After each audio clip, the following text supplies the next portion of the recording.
So Steve Smith is with us from Gulf Citrus Growers Association. Can you tell me a little bit about how you got your start in the citrus industry? Well, it goes back a ways. Yeah, right. Well, fresh out of University of Florida back in the late 80s and just looking for a job and wasn't really considering citrus specifically, but the industry was booming at the time. And so there was a lot of opportunity. And so I came down to LaBelle, Florida and interviewed with Bob Paul. Really? Mr. Paul, yeah. Met him at the old Florinella's restaurant there. There's some And, stories. yeah, they're good stories. I was first young and ambitious, and he told me to meet him there at 7, and so I thought, well, I'll get there, at 10 till 7. I'll really impress him. No, he had already eaten breakfast and was ready to leave when I got there at 10 till 7. I didn't even get breakfast. But Oh no. yeah. That's a little scary. So then what happened? Well, they ended up hiring me, and worked for Bob Paul and Brian Paul for a number of years, and Alico, and spent most of my career in production citrus, and then kind of switched sides of the table, so to speak, with Gulf Citrus Growers Association 3 years ago now. So enjoying it. It's a completely different role than production. Oh, absolutely. Agriculture, trying to help growers any way we can, through the association. Right. But having all that experience and production background helps me kind of relate to what they're dealing with. But now, when you started with Bob Paul, was that when they were just starting all the groves and everything down in the LaBelle area, or had they already been doing that? Yeah, they had the big grove planted there on 29. Okay. And but they were expanding at the time, and they had a big project they were considering doing, which is why they hired me, because they were going to ramp up for a project, and that was when the first canker deal hit. Oh, wow. And so that kind of slowed down, but then they did do some other projects, and I stayed involved in that. But yeah, they were in expansion mode, which was common with a lot of the growers at the time. Well, at that point, we'd had the 81, 83, 85, and 89 freezes. Right. So everybody was moving south, or had to, because Right. everything was dead up in Polk County. And the Pauls were some of the pioneers coming south. I mean, they were some of the first ones, Jack Berry and Bob Paul and that group, putting in bedded orange groves because of the freezes in Polk and Lake County and all that. Right. Being able to kind of hedge their bet, so to speak, have groves in South Florida and in Polk County both. If they did have a freeze, they could take advantage of it, hopefully. But they were the pioneers, and so others followed, right? Oh yeah. So tell us a little bit about that growth, if you remember how it came up.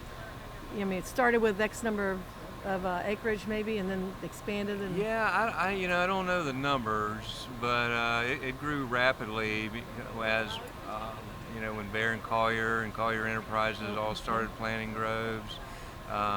Southern Gardens formed, from U.S. Sugar, Okay. put in a lot of citrus.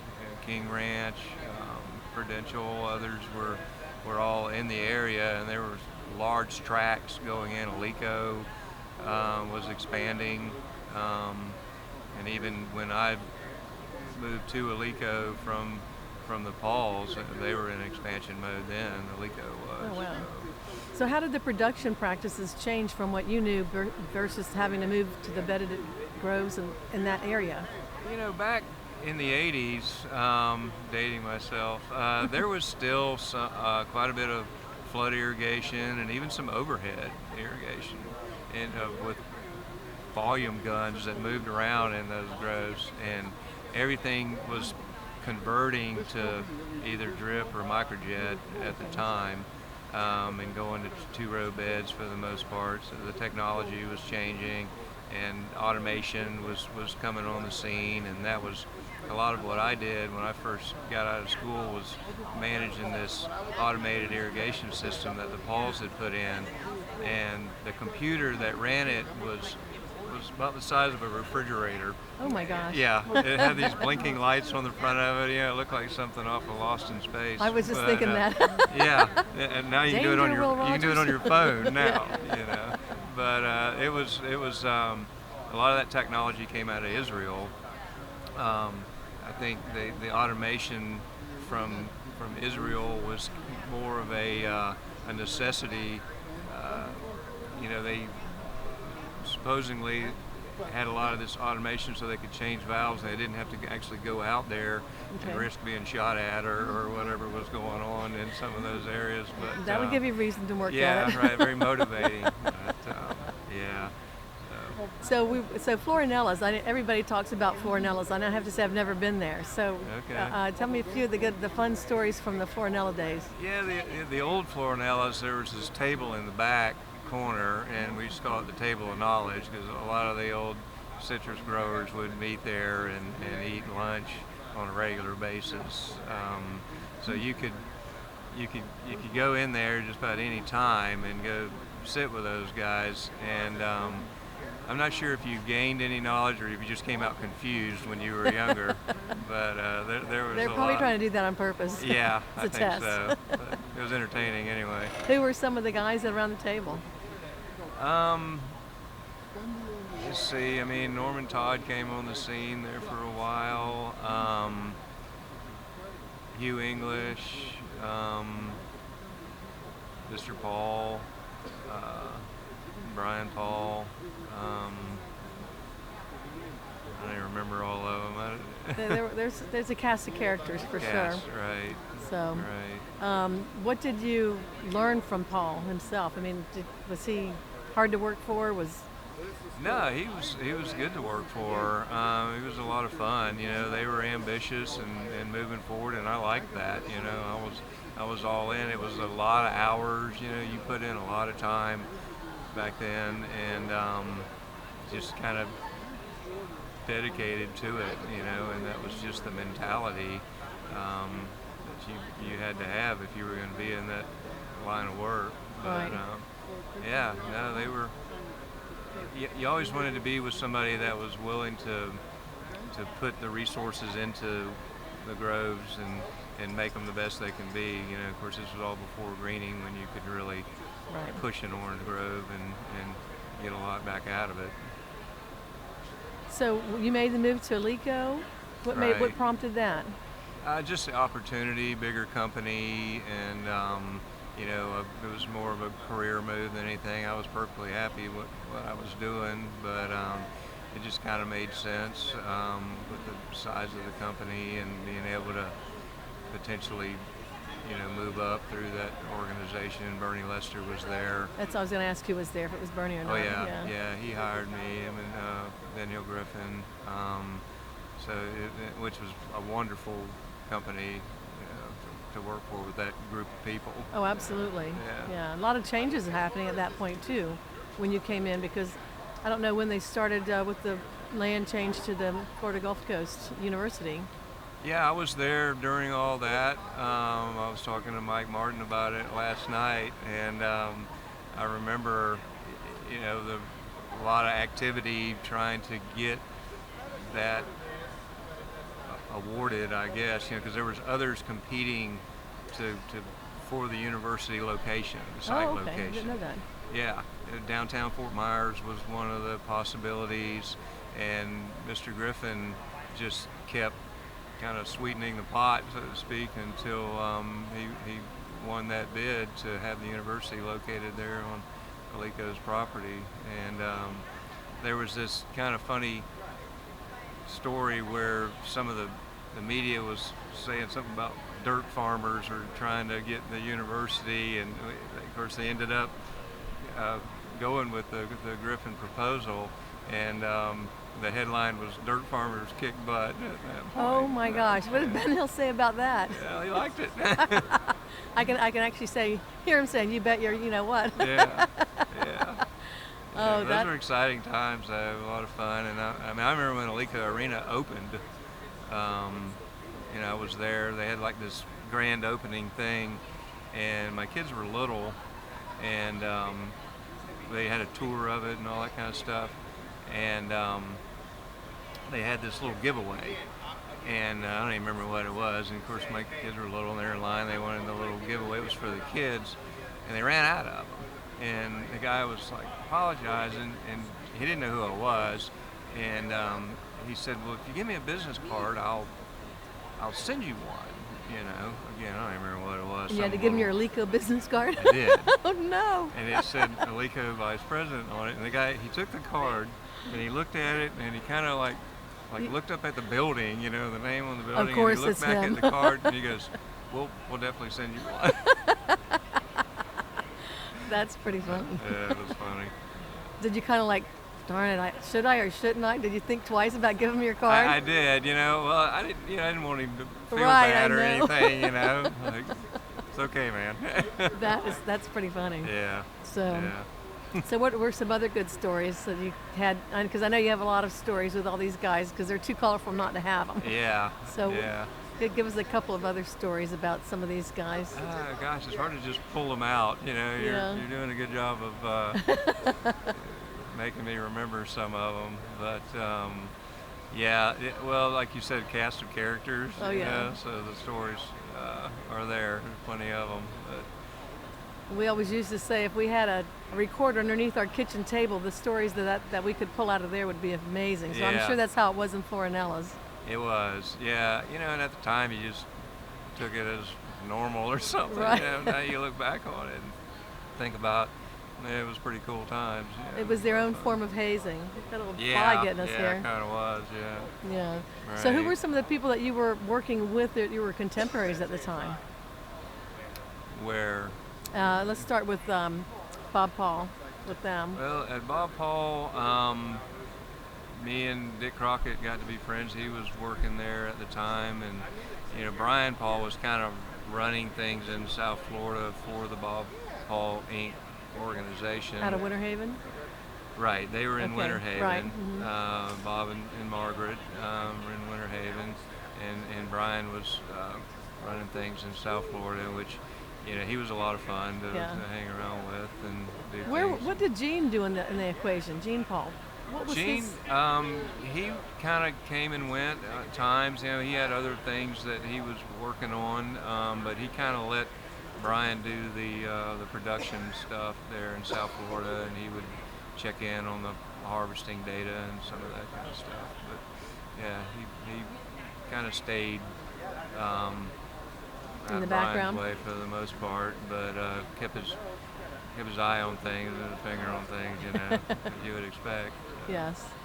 So, and then at Alico, who were some of your contemporaries? Well, at Alico, you know, of course, Bernie Lester was the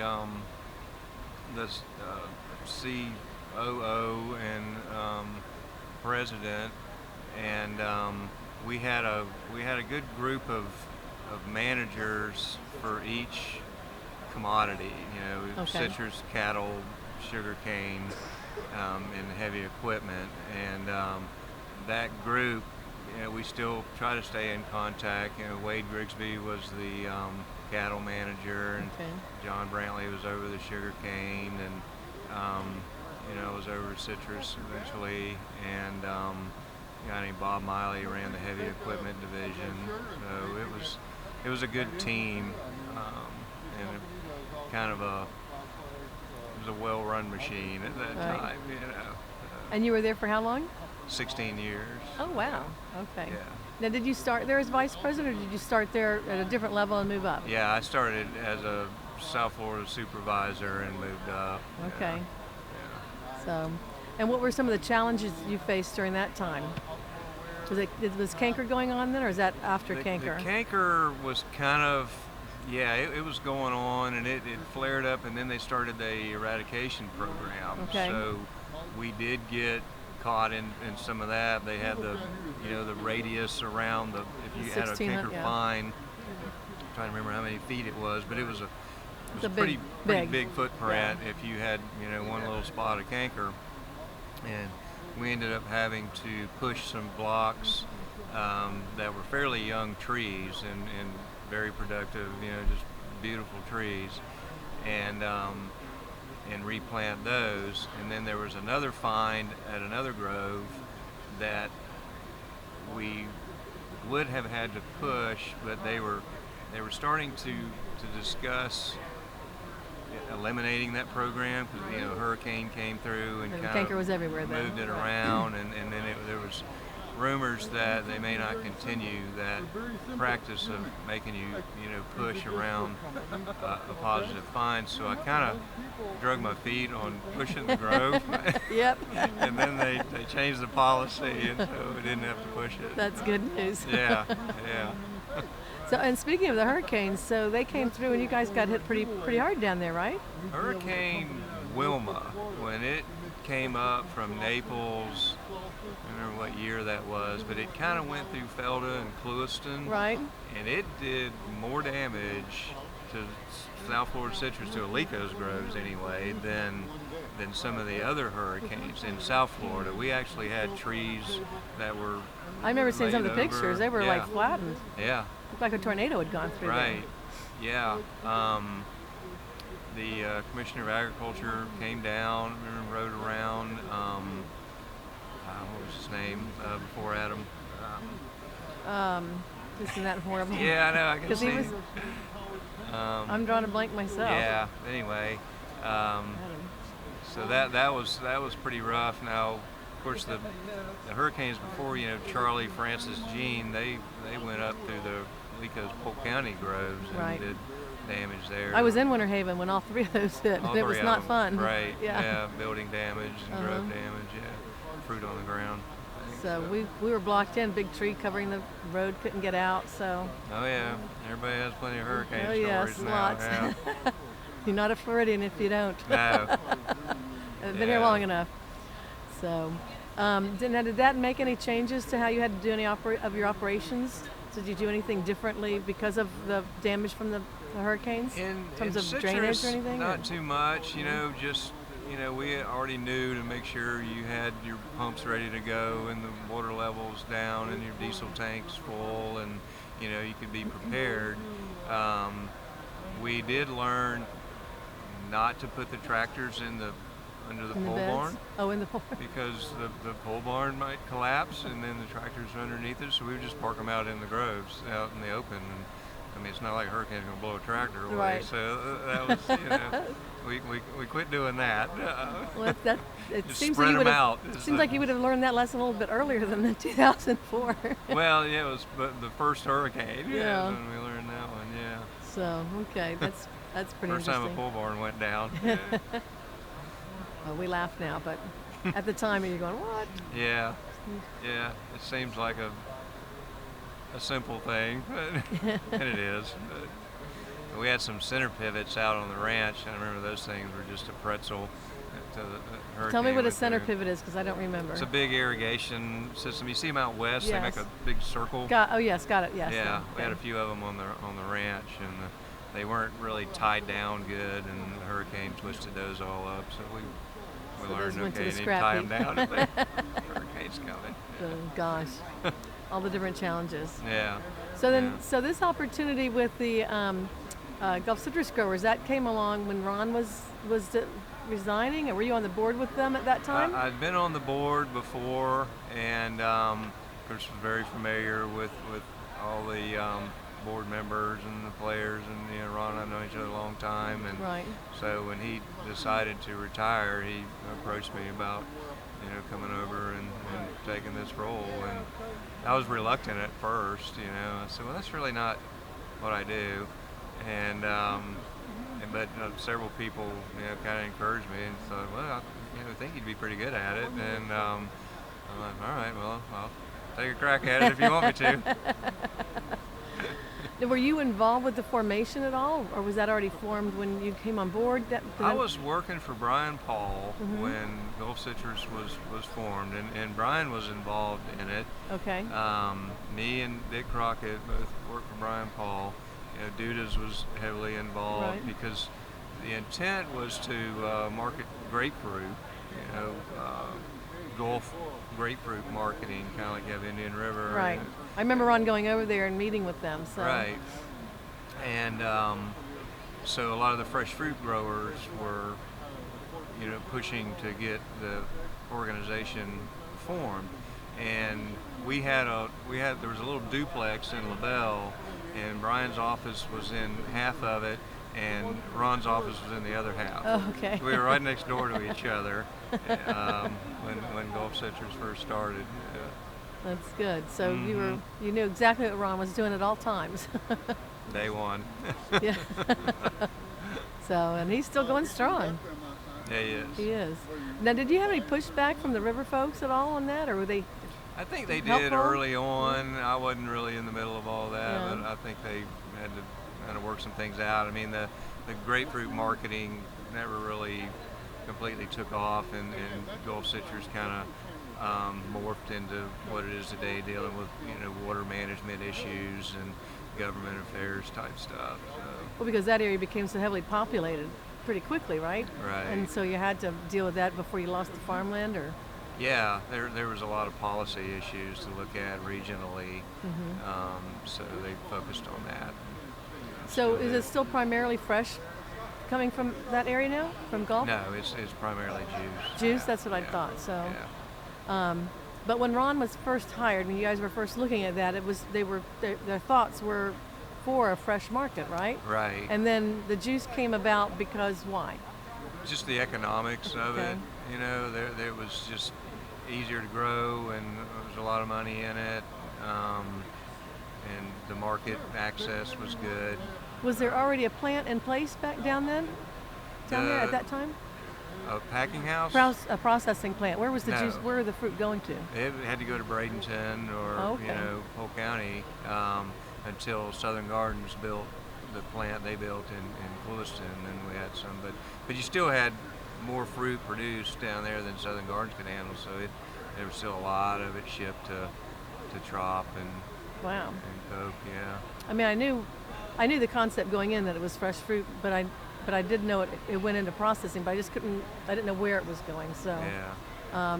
just want to fit those pieces together. So when some of the players started that up, like Southern Gardens, and do you remember how some of that came about, or did people go looking for them to build the plant or the processing plant, or what? I'm not sure. I think they just saw a need, and their groves were expanding, and they were producing a lot of fruit, and Okay. so they saw an opportunity there to save on hauling and have a processing plant and make some money. I don't know for sure. And what about Alico? Did the Alico's fruit go? Was the Ben Hill place still processing at that point or not? No, That not was at already that done? time. Okay. Yeah. So where did the Alico fruit go? All over. All over, same thing. Yeah. Did some go to Southern? Some Southern, Trop, Coke. Okay. All right, that's cool. Spread out. So what were some of the challenges you faced in that time in terms of transportation? Because gas prices now, especially going up and down, I don't know what they were like, but 70s was before you were down there. So, did you face a lot of problems with transportation issues getting it to the plants? Not too much. No? No. You just had to factor in the cost, but it wasn't too bad then. And now is the Gulf area and I thought I heard this somewhere, the highest producing county is that one of the Gulf counties? Well, Hendry County has traditionally been one of the highest producing counties. I think DeSoto may be the highest one right now today. But yeah, Hendry and Collier's traditionally. But I know Polk lost that a couple years back, I think. Right. So, well, any other players that you can think of and stories you want to bring out that might be interesting? Gosh, I don't know. I can't think of any right offhand. Every time I drive by Paul's little office, I'm thinking that's such a small little place for such a big operation. The one in Winter Haven. Oh, right. Because it's like you go by that, it's just this one little shack thing.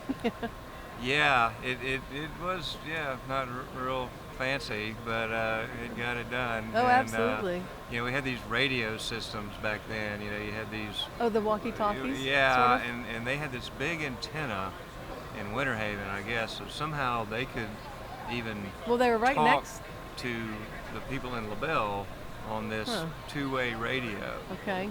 And you had a number. I don't know why you just didn't use your name, but you had a number, Mine was 22. I picked it because Emmett Smith was number 22 at the time, but Mr. Paul's number was not 1, it was 2, because Mrs. Paul was 1. Oh, that's funny. Oh my. And John Paul's company today is called Car 2. So Mr. Paul was Car 2. That's where that That comes is so from. funny. So did Mrs. Paul call in a lot? No, not too much. He was just doing that as a nod. Yeah. That's a good story. Yeah. Well, if I remember correctly, I thought that their office was next door to a radio station at the time, which had a big tower. And I don't know if they could ping off of that or It not. may have been. It may have Yeah, been I'm where just they curious. were. Yeah. It was right there Yeah. on Dundee Road, That's probably it. in Winter Haven, near Cypresswood. So, Mm-hmm. but anyways, Pre-cell phones. oh, way pre-cell phones. I remember the bag phones. Yeah, I had one. You know, it's like don't use them unless you really have to because it's expensive, is what I was told. They were expensive. Yeah. Yes. So, I was just getting ready to ask you something. I've lost track of it now. So, anyways, but that was fun.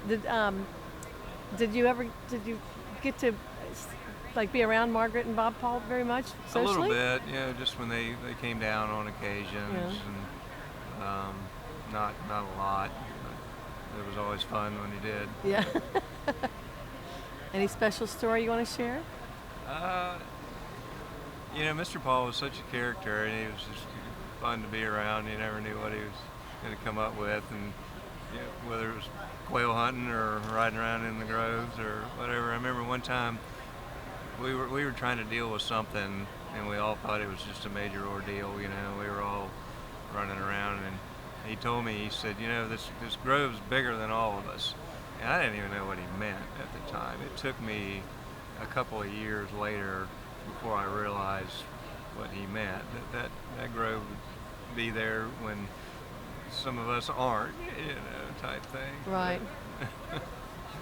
I grew up in Winter Haven, so we had the Pauls there, the Bentleys, and the Sniveleys. That was just big, lots of citrus people there. So it was different. Jim Shuford. Yes, Jim Shuford. Yep. Yeah.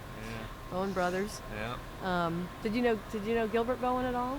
I didn't know him very well. I had met him. I knew Jim pretty Jim, well. yeah. Yeah, because when Bowen Brothers merged with Alico. I didn't know that they merged with Alico, I guess. So when did that happen? That happened when Alico was kind of splitting off from Ben Hill Griffin. Right. And so Jim was ready to start a exit strategy retirement, so Alico bought Bowen Brothers. Okay, I did not realize to do that. the harvesting and marketing. Because Jim was married to a Bowen, right? Wasn't he? Right. So, what was her name? I don't remember her name. I don't remember. Well, so I remember their little office too. It was a small office, but yeah. But Gilbert was a hoot. Another one of those characters. Yes, we had a lot of them. Willard Rowe, he was another one. Loved Willard. So, anyways, but lots of stories I want to try to help preserve. So if you think of anything, let us know. Will do. Okay, but thanks you so much for being here and doing this for me. Yeah. Okay. Thanks. Thanks. Fun.